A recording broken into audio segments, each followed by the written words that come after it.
आज की हमारी कहानी कुछ अलग है। ये हमारे एक करीबी दोस्त की कहानी है। प्राइवेसी कारणों के कारण हमने कहानी के पात्रों के नाम बदल दिए हैं। इस कहानी का मुख्य पात्र राजीव है। ये कहानी सुनने से पहले आप अपने आप को एक जगह में महफूज कर लें, क्योंकि सुनने में आया है कि जब ऐसी चीजों का जिक्र होता है तो वो आपके करीब आ जाती है। तो चलिए शुरू करते हैं आज की कहानी, राजीव की जुबानी। आज मैं आपको अपनी सच्ची कहानी बताने जा रहा हूं। इसमें मेरी भी कुछ हद तक गलती थी और इसी कारण से ये चीज मेरे आगे आई। मैं अपनी कहानी आपके साथ शेयर करना चाहता हूं। जो गलती मैंने की है वो आप लोग मत करना। ये बात मेरे कॉलेज टाइम की है। मैं तब फर्स्ट ईयर में होता था और मेरी क्लास में एक लड़की थी जो मुझे बहुत पसंद थी। वो लड़की पूरी क्लास के बॉयज की क्रश हुआ करती थी, लेकिन वो किसी को भी भाव नहीं देती थी। मेरी छोटी बहन भी उसी कॉलेज में मेरी जूनियर थी। मेरी खुशकिस्मती तो देखो, वो लड़की मेरी बहन की दोस्त बन गई थी। उसके माध्यम से मेरी भी उस लड़की से बात होनी शुरू हुई और हमारा टाइम स्पेंड होने लगा। एक दिन मौका देखकर मैंने उसे अपने दिल का हाल बता दिया। हालांकि उसने अभी मुझे जवाब नहीं दिया, लेकिन उसका ध्यान हमेशा मेरी तरफ ही होता था। वो जब भी मुझे देखती एक प्यारी सी मुस्कान जरूर देती और हमारी मोहब्बत शुरू होने लगी। हमने कॉलेज की पढ़ाई पूरी की और पढ़ाई पूरी होते ही उसने मुझसे शादी के लिए कहा।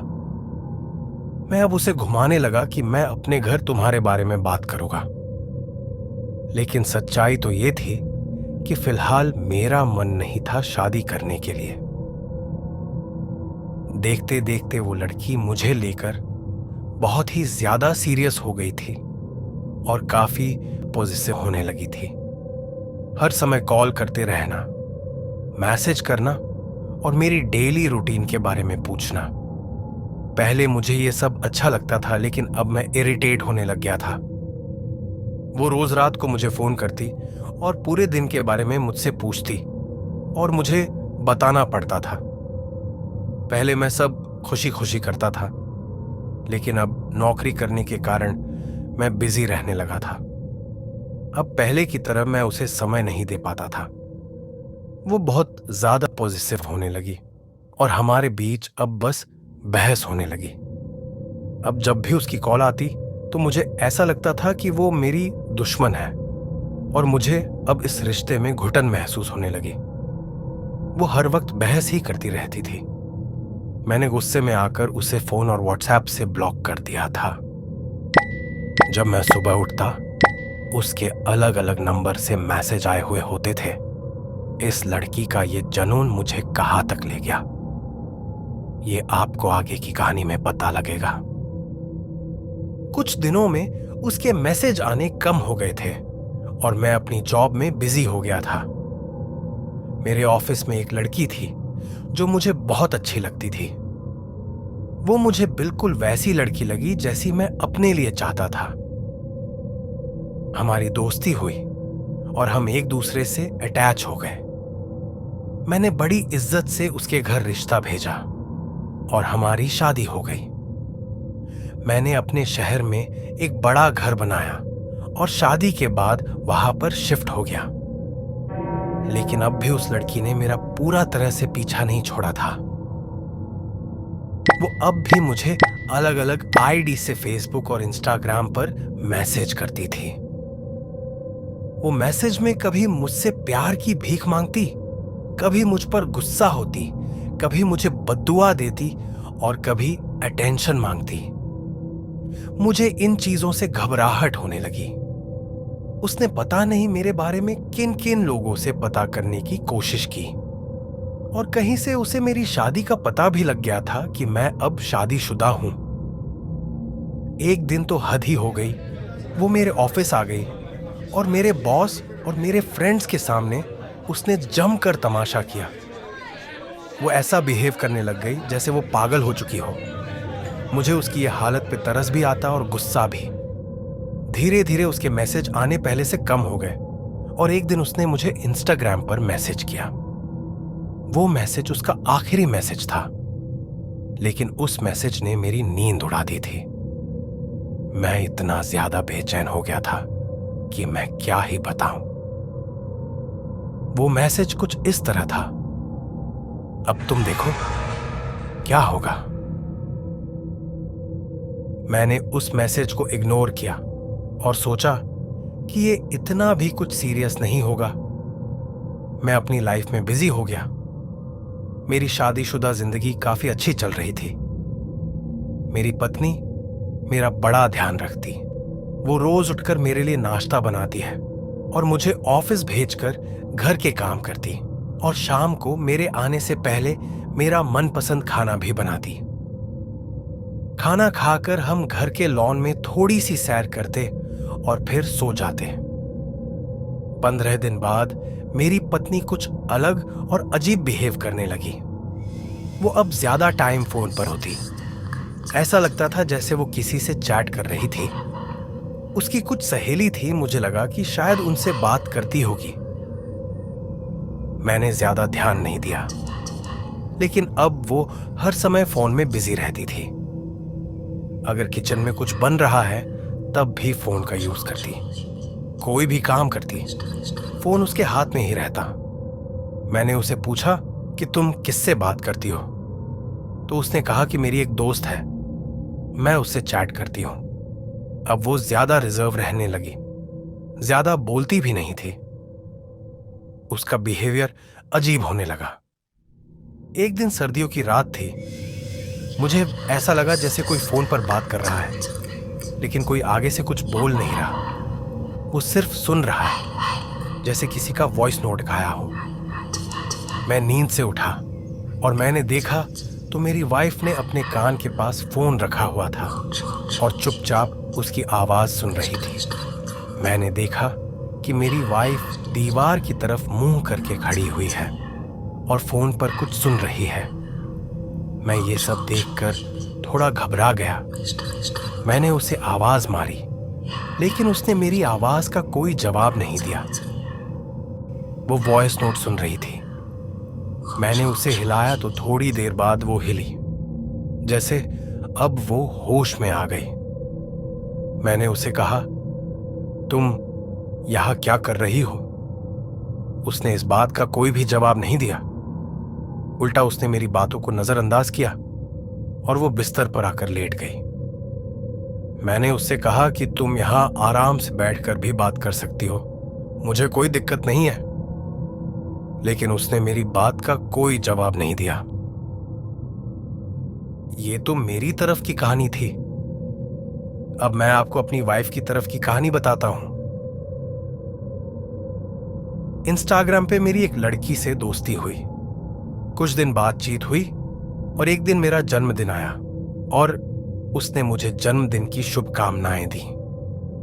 वो धीरे धीरे मेरी अच्छी दोस्त बन गई। एक दिन उसने मुझे मेरी सिर्फ बर्थडे देखकर मेरे बारे में कुछ बताना शुरू किया। उसने मुझे ऐसी बातें बताई जो सिर्फ मुझे ही पता थी।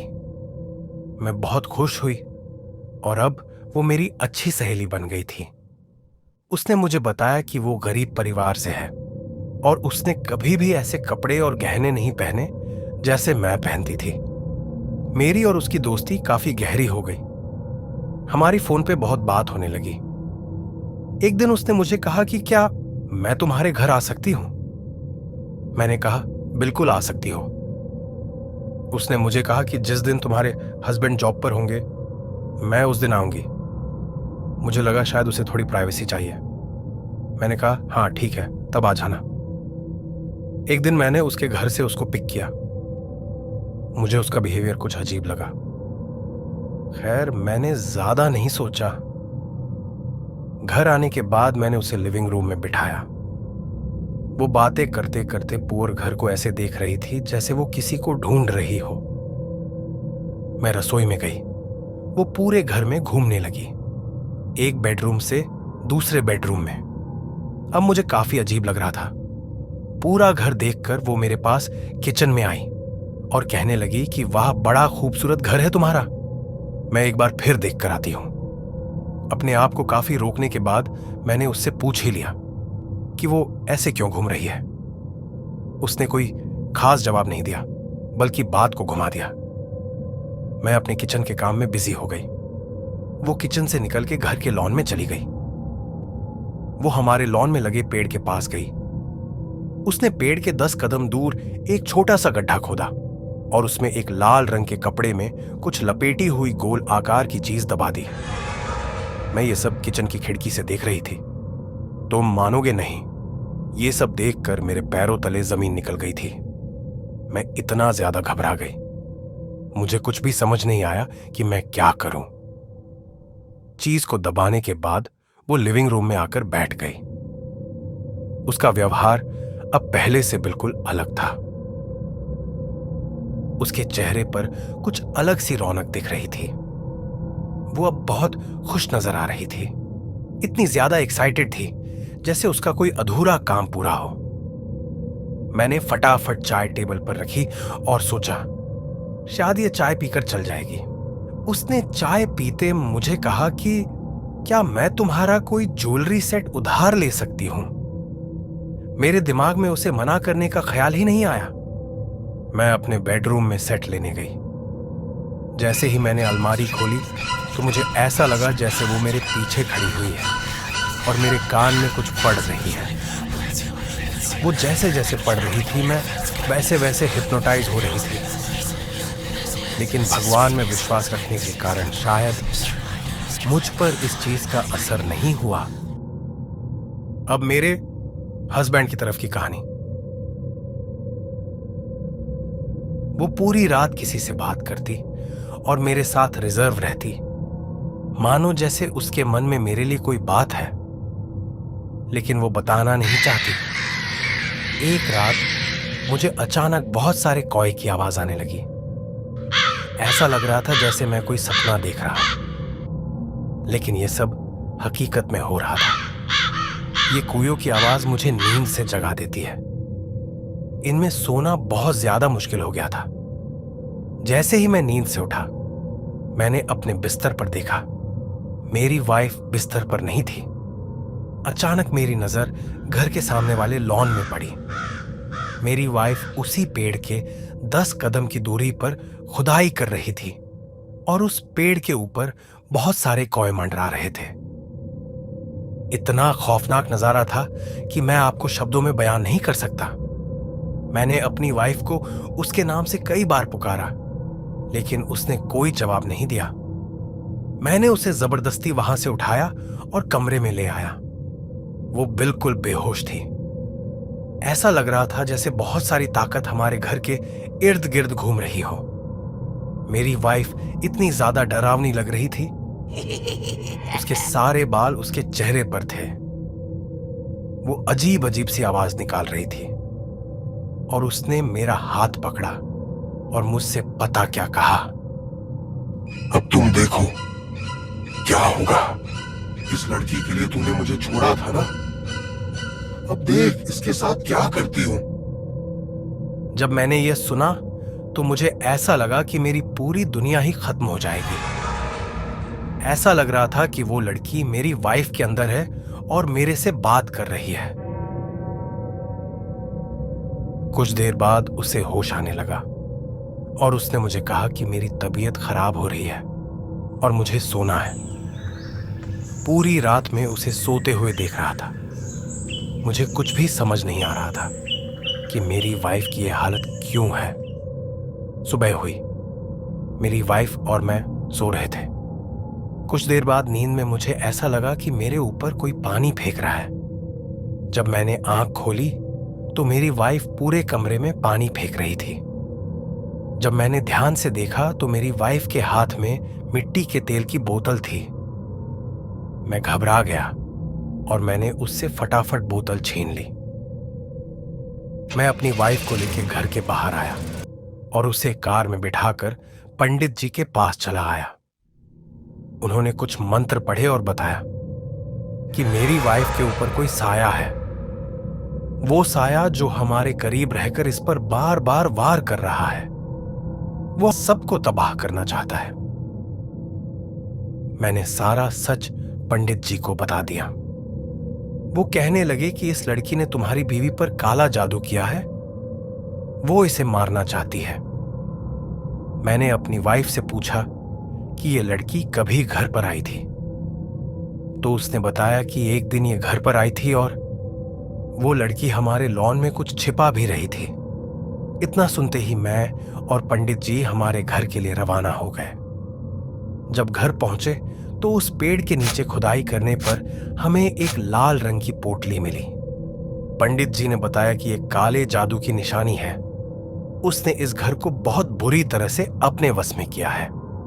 हमें इसके असर को कम करना होगा। पंडित जी ने सारी पूजा की सामग्री निकाली और पूरे घर में धूप लगा दी। पंडित जी जोर जोर से मंत्र पूजा कर रहे थे।